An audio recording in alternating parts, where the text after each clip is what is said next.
What a dramatic week that was. A lot of injuries happening in the NFL. Unfortunately, it is that time of the season, it looks like. A lot of clappings happened in our league. I got some interesting stats to share with you on that, as well as go over each one of those matchups. At the end, I'll be giving you an update on the power rankings. We got a lot to talk about. You're not going to want to miss this episode, so let's dive right in. 1, 2, 3, 4.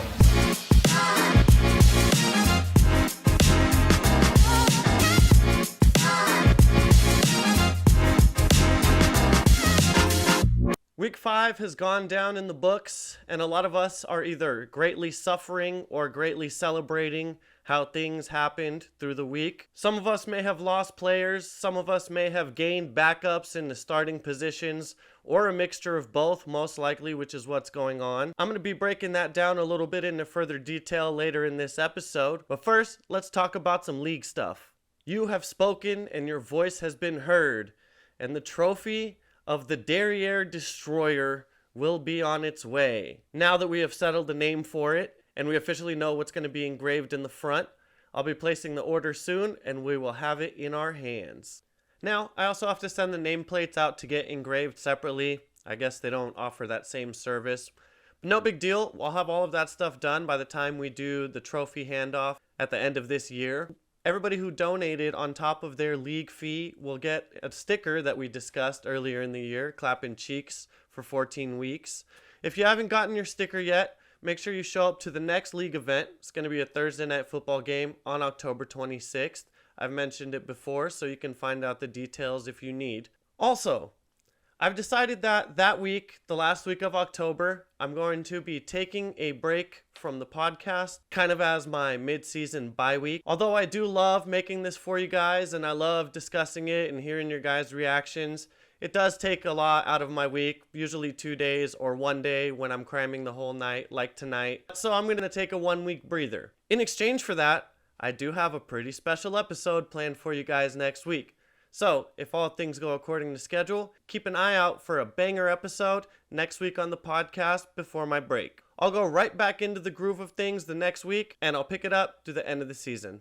In NFL news, as a lot of you guys have already found out and made actions on in your fantasy leagues, a handful of players were injured and now on IR or concussion protocol or suffering some kind of multi-week injury. Just to name a few: Justin Jefferson, Devon Achane, Anthony Richardson, Daniel Jones, Travis Kelce, James Conner, and Khalil Herbert. Now, because of this, everybody made big moves last night on the waiver wire. When I woke up and looked at people's teams, everybody's rosters were completely changed. After all the waiver mayhem had settled, Edwin helped himself to a couple of trades to make some roster moves. He traded Calvin Ridley to Donnie for TJ Hawkinson, and he also traded Puka Nacua for Brian Robinson to Chef. Both of these trades I think are pretty fair. It can go pretty much of a toss-up to see which one of these players ends up paying off on either side of these bargains. I think the most favorable one that he was able to pull off is getting TJ Hawkinson, only considering how JJ is now on IR, which means there's a handful of targets that are being vacated now that are going to be going to all the other pass catchers. But being a tight end, they're always less reliable than a wide receiver, and Calvin Ridley is a pretty solid one. So, once again, I would say pretty fair trades going on in the league this week. In tonight's Thursday night matchup, the 4-1 Chiefs take on the 1-4 Broncos at home in Arrowhead Stadium. The over and under is 47, with the Chiefs being favored by 10.5 because, of course, they are. The Broncos have been sucking, and the Chiefs are the Chiefs. The only hope that I have playing against Patrick Mahomes this week is that somehow Travis Kelce being doubtful and not playing for the game somehow affects him in a way that he doesn't go off in fantasy, which I'm really praying to the football gods for. Besides Patrick Mahomes, who's currently rostered by Eric, other Chiefs players who are in our fantasy rosters this week include Kelce and the Chiefs DST, who are rostered by Henson. Greg has Jerick McKinnon, as well as Butker, their kicker. Christo has Sky Moore, and Edwin has Isaiah Pacheco. Edwin also has Javonte Williams from the Broncos side. Russ Wilson is on Vaughn's roster. Raul has Jaleel McLaughlin, and Christo has Jerry Jeudy. Overall, there's plenty of action going down in our league from this game going down tonight.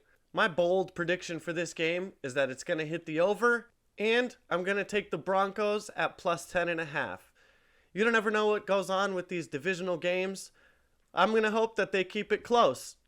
Now going forward into some fantasy matchups that happened from week 5, I'd like to start off by giving a shout out to the Clap Club. Raul, Donnie, Greg, Chef, and me. This is the first time in league history, at least while I've been doing the podcast, that we had 5 out of 5 games be clappings. And I actually pulled up some interesting statistics going down from last week. So I looked at the point differential between the winners and the losers from every week so far in this season. Last week, the point differential between all the winners and all the losers was 167 points. That was the biggest point differential that happened in all the weeks by over 50 points, which was in week 4, where the point differential was 119, and that only happened because Greg's team scored an all-time low of 36 points altogether. In 3 out of the other 4 weeks, it did not go over 100 points of differential between the winners and the losers, and the average point differential between all of the other weeks in the season was 98, going up to a 167 last week. It was a clapping of clappings. Now, let's take a look at some of these matchups. I'll start off with my matchup against Edwin, which really was over since Thursday night when DJ Moore had an amazing performance, hauling in 230 receiving yards and 3 touchdowns for a point total of 42 by himself. That really started off and set the tone for the rest of the matchup, where Edwin wasn't able to catch up, but it's understandable. He moves on into week 6 with the Owen Winsome title, winless through 5 games, and hoping that his luck will increase.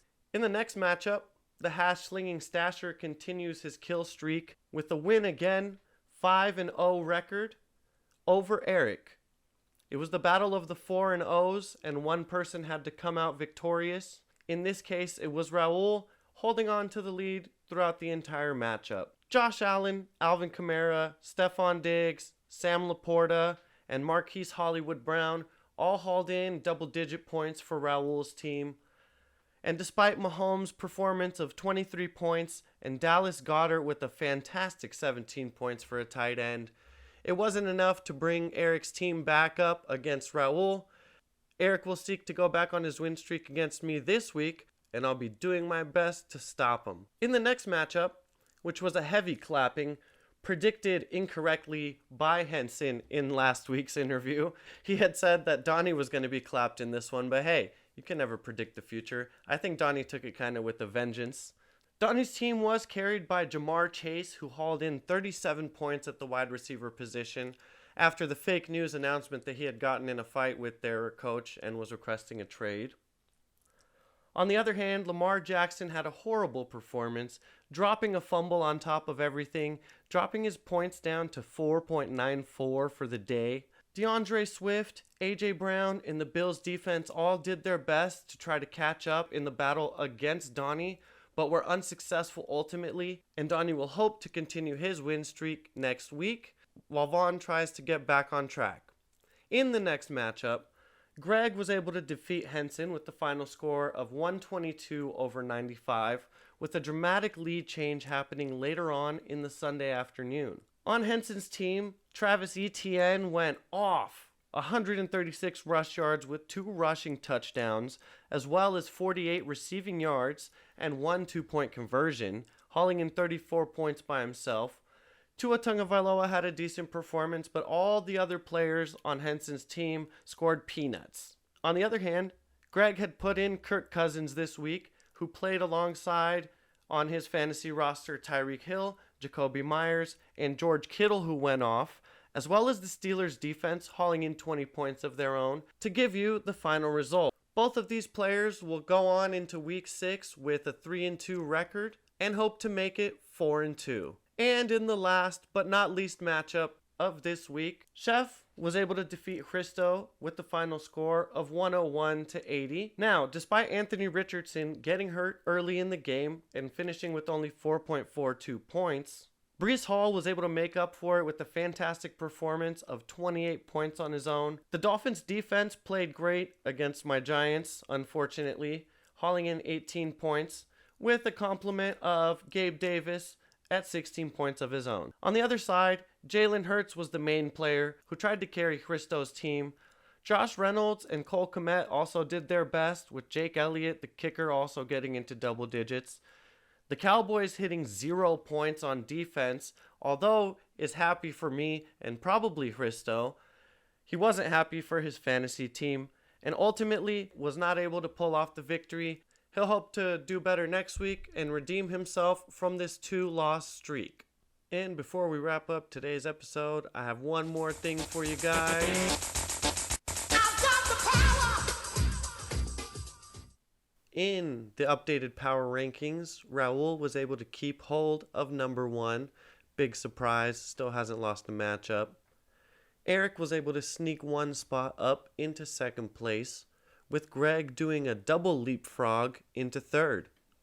Vaughn, on the other hand, did a double spot slump into 4th place, with Chef jumping up 2 and Christo jumping down 2 for 5th and 6th respectively. A lot of double jumps in the rankings this week. At 7th place, I'm holding firmly, dropping down only 1 spot, with Donnie hopping up 2 from the 10th to hold 8th overall, with Edwin and Henson both dropping down a single spot for the 9th and 10th final spots of the week. It was a great week, and this fantasy season is really starting to take shape, and it's starting to look exactly how you'd expect a fantasy season to look.